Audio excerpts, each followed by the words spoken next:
Mas como que vocês contextualizariam para uma pessoa leiga que está nos ouvindo hoje o que é inovação? Posso te devolver com uma pergunta? E aí depois a gente explica em cima disso? Pode. O iPhone 13 para você é uma inovação, sim ou não? De primeira, sim, eu te diria que não. Beleza, então agora eu vou te explicar o que é inovação. Existem basicamente 4 tipos de inovação. A inovação incremental, que é quando eu melhoro um pouquinho alguma coisa que já existe, sem fugir de modelo de negócios, sem fugir de tecnologia, sem fugir de competências. Então, mais 1 megapixel, mais 15 minutos de duração de bateria, menos 1 milímetro de carcaça, menos 10 gramas de peso. Tudo isso é inovação do tipo incremental. Então, melhoria é inovação. Ponto. Boa. Depois você tem 3 tipos de inovação que são disruptivas. A primeira é a radical, que é quando eu mudo a tecnologia ou a competência sem sair do modelo de negócios. A segunda é a de ruptura, que é quando eu mudo o modelo de negócios sem mudar a tecnologia e competência. E a terceira é a arquitetural, que é quando eu mudo tudo. Mudo tecnologia, mudo competência, mudo o modelo de negócios. Então a gente pode depois buscar exemplos aí de cada um desses tipos de inovação. Mas num primeiro momento, melhoria é inovação. E depois você tem as disruptivas, que mudam ou tecnologia, ou competência, ou modelo de negócios. Muito bom. Borel, meu xará, como que você complementaria esse ponto do que é inovação? Sensacional, sensacional a explicação. Eu poderia complementar dizendo que, independente do tipo de inovação, é fundamental com que aquela inovação ela resolva um problema real de quem é afetado por aquele problema que está envolvido ali no contexto daquela inovação. Então, não basta ser uma novidade, né? Ele precisa ter uma aplicação prática e precisa levar em consideração 2 fatores fundamentais. Precisa trazer um benefício para quem está naquele contexto do problema ali, que aquela solução vai resolver, na perspectiva de quem é o usuário ou de quem é o cliente. Precisa trazer um benefício, vamos dizer que seja segurança, vamos dizer que seja qualidade, vamos dizer que seja velocidade. Estou dando alguns exemplos aqui aleatórios de benefício, mas e na perspectiva do cliente e na perspectiva da empresa, precisa trazer um impacto no negócio. Então, a gente costuma romantizar muito, mas a gente precisa olhar para essas 2 perspectivas, né? Precisa trazer aquela inovação, um benefício para o cliente, e ela precisa trazer, porque as empresas elas estão em busca de 2 coisas, né? Dar lucro e continuar no mercado. Então, precisa ter um impacto no negócio também, fundamentalmente. No final, it's all about business, certo? It's all about problems. Tô mais com o Borel. Porque, Problems, olha só, a inovação arquitetural que eu adoro falar é o Airbnb.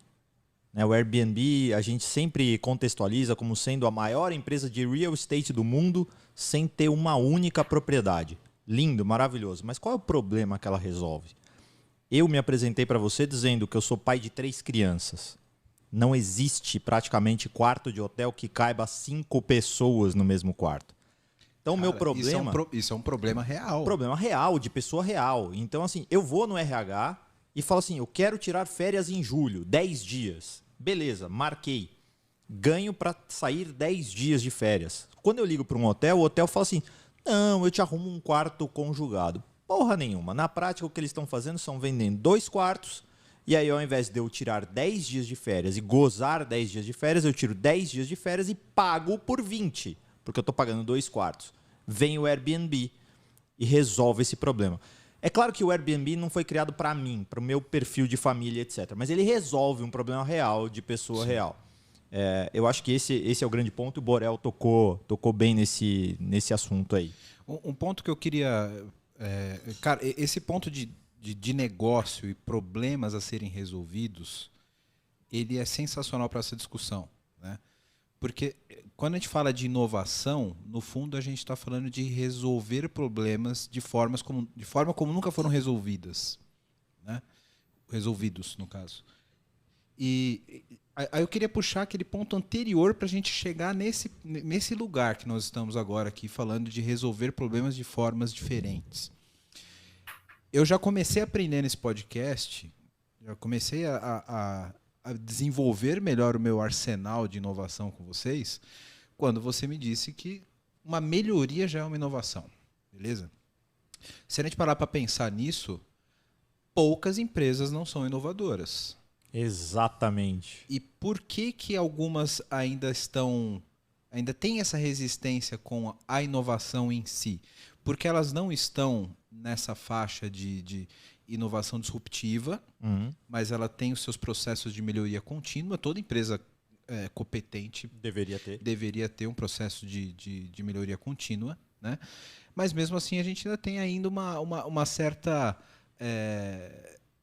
resistência a permanecer no business as usual ali. Sim. Né? E como que vocês veem isso? Na questão de em que momento eu deveria romper a barreira para ser mais disruptivo? É esse momento de olhar para um problema e falar, pô, não, esse problema aqui, o business as usual não está resolvendo. Vamos ter que pensar de uma forma diferente, é isso? Legal. Bom, vamos começar do começo aqui. A tua pergunta é sensacional. Cara, primeiro ponto as empresas sim deveriam, todas elas, estar incentivando a inovação incremental e elas não fazem isso. Por mais que elas tenham processos de melhorias contínuas, elas não estimulam isso. E aí o que acontece é que elas estimulam a melhoria ou a inovação incremental nos seus produtos ou nos seus serviços, mas esquecem de toda a retaguarda. Jurídico, compras, finanças, RH, etc. Então, a gente tem que estimular essa inovação incremental a acontecer em todas as pontas da empresa.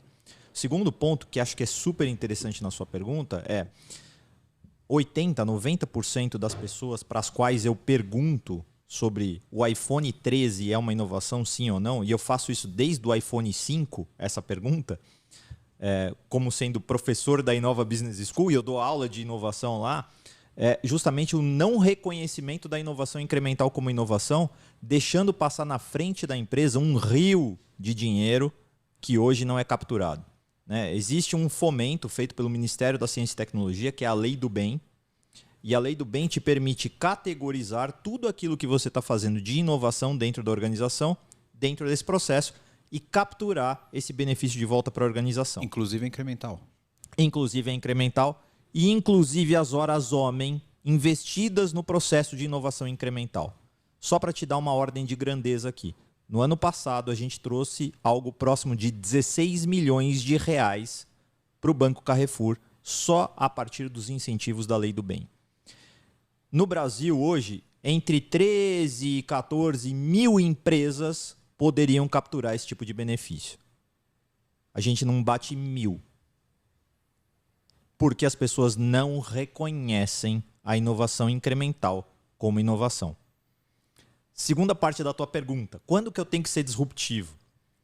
Cara, tem um conceito um pouco mais novo que a gente fala de ambidestria corporativa. E é sempre a resposta.